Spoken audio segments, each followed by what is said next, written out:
Since the end of the pandemic, there has been a lot of debate on the advantages and the disadvantages of working from home. Many employers are asking or demanding from their staff to return to the office either fully or at least 3 days per week. First, let's look at it from the perspective of the employee and then the employer. Office workers have to wake up at least 1 hour earlier, if not more, depending on their commute. Meanwhile, work-from-home workers can enjoy at least 1 extra hour of sleep and wake up fully rested, making their breakfast, while the office workers are still commuting. While the office workers commute, they add to the pollution of the planet, and they add to the traffic that blocks the roads for people who really have to be physically present at work. If the office workers use public transport instead of their cars, they add to the problem of crowded trains and buses.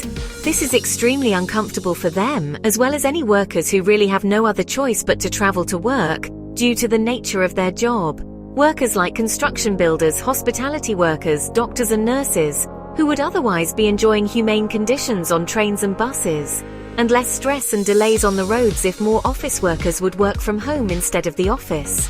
At lunchtime, office workers get to enjoy sandwiches from the corner shop or food from the office canteen, while work-from-home workers get to enjoy the healthy homemade food of their preference. Through the day, the office workers get to share a toilet with another 10 to 100 other employees, while people working from home get to share only with their family.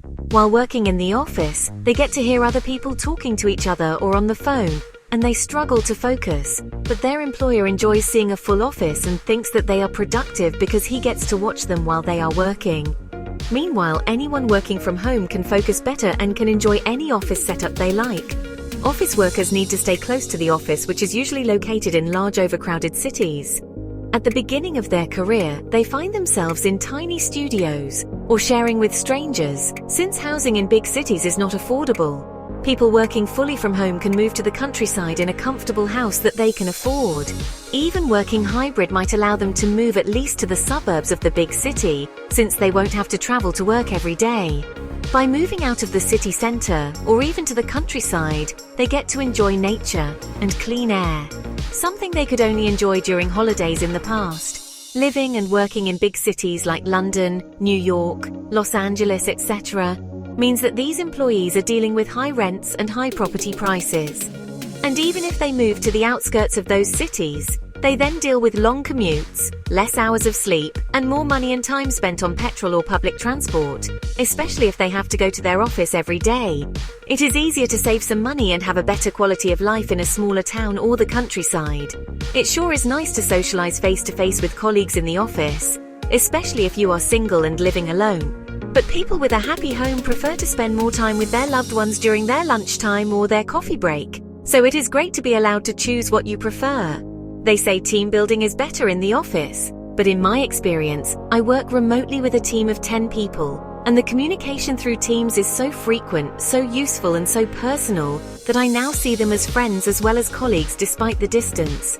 We don't only talk about work, so we get to know each other despite the distance. One might miss having a drink with their colleagues every Friday, but traveling to meet them at a conference or a social event organized by the company can be a pleasant alternative every few months, and something to look forward to, instead of feeling forced to be in office every week for the sake of team building.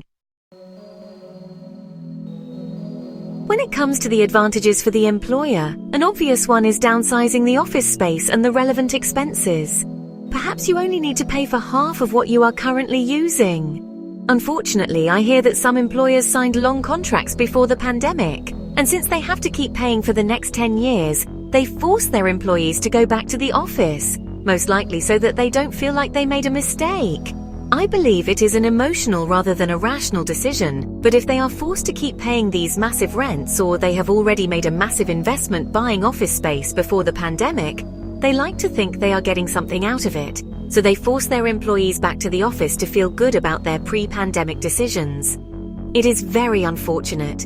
Another advantage for the employer is access to talent across the country, regardless of where the office is located. If your company is in LA, you can access local talent, but you can also add valuable team members living and working from other parts of the US. If you collaborate remotely with other companies or with freelancers instead of full-time employees, You can access talent from around the world, as long as you can resolve issues caused by time zone differences.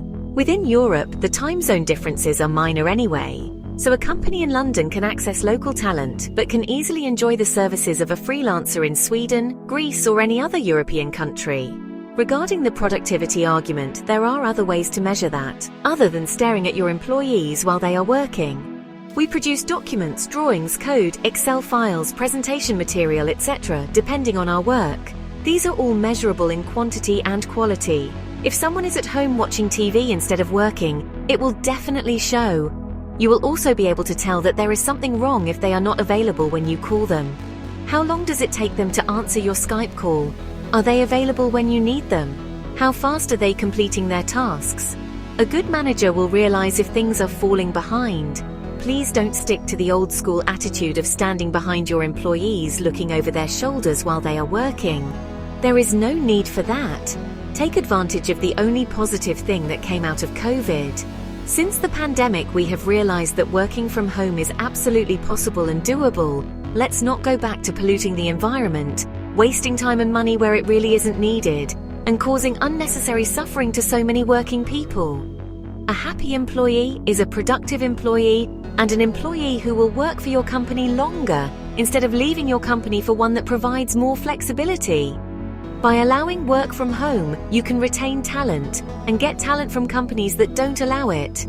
A happy employee is a productive employee and an employee who will work for your company longer instead of leaving your company for one that provides more flexibility. By allowing work from home, you can retain talent and get talent from companies that don't allow it. The advantages for the employees, the employers, the people who have to physically attend work, and even for the environment, are so many that they outweigh any possible disadvantages. Please embrace the advantages and don't stay stuck in the past. Thank you for watching.